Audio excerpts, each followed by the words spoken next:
What's up guys, welcome back to Wheelhouse Cars. Today's the day. We're finally getting my 1972 Datsun 240Z back on the road. This build has been 2 years in the making. I tore the car down all the way down to the shell and rebuilt it from the ground up. Paint, suspension, brakes, and all the mechanical work. It's been a long 2 years, but we're finally at the fun part, driving it. Now if you missed the introduction video, this car is a bit of a Frankenstein build. The suspension and drivetrain came from a 1976 280Z, which means beefier, stronger components, and more power, thanks to the 2.8 liter engine instead of the original 2.4. To keep things simple and period correct, I'm running twin side draft SU carbs, which was the factory setup. The exhaust is a Motorsports TBC 6-to-1 long tube header, paired with MSA's performance exhaust, which I think sounds pretty good for the price. Now even though the car runs, it's far from getting finished, which you can probably tell by the pile of parts in the rear hatch area. From here on out, the plan is simple. Drive it, push it, fix it, and document everything along the way. So in today's video, we're getting the car ready for its first official road test.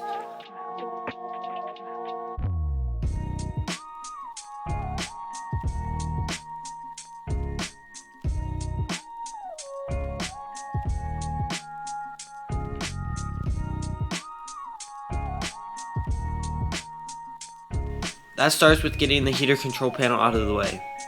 I went ahead and connected and tested all of the control cables to their actuators situated under the dash.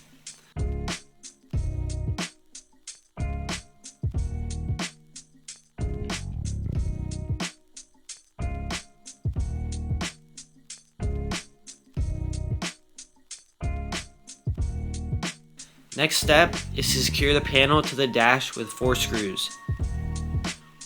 As you can see, one of them has snapped off. While I don't have time now, it will get done later. After figuring out the closest thread pitch, I ran to the hardware store and grabbed what I needed. And now we can get it one step closer to driving.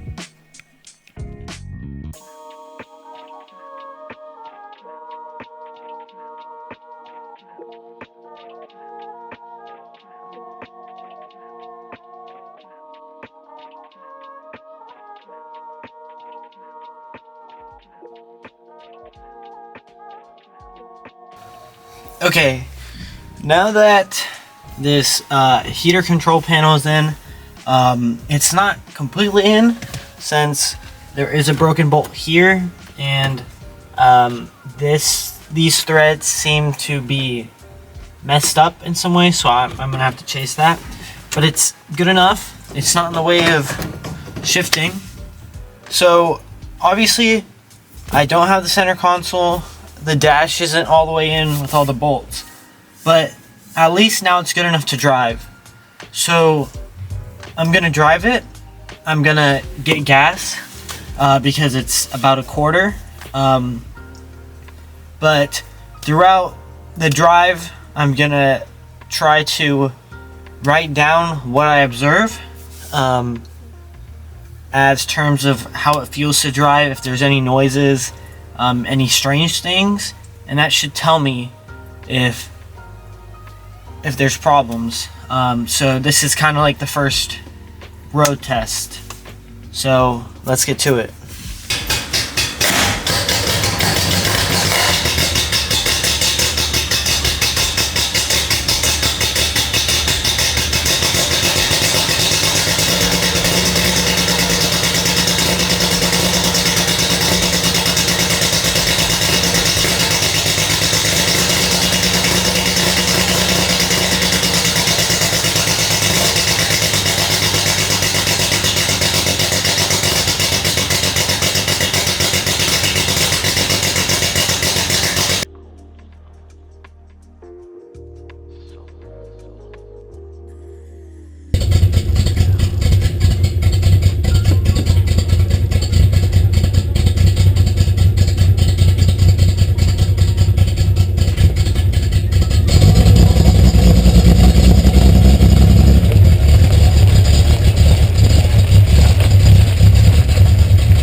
So as you can see, there's still plenty left to do on this car.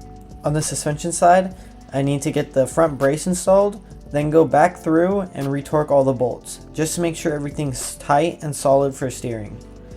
After that, I've got to realign the steering wheel and go over the brakes. I want to make sure all the fittings and hard lines are completely dry, no leaks anywhere. I'll also be testing the brake booster, as the pedal felt pretty stiff during the driving test.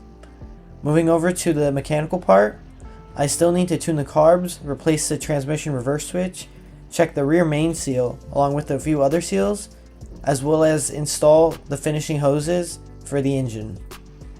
Finally, on the interior side of things, I've got to put in the center console, door cards, and dashboard. In conclusion, it's still a decent amount of work, but a good first test drive. Thank you for making it this far in the video. If you can, please subscribe, like, and share, and comment down what you want to see next. See you next time.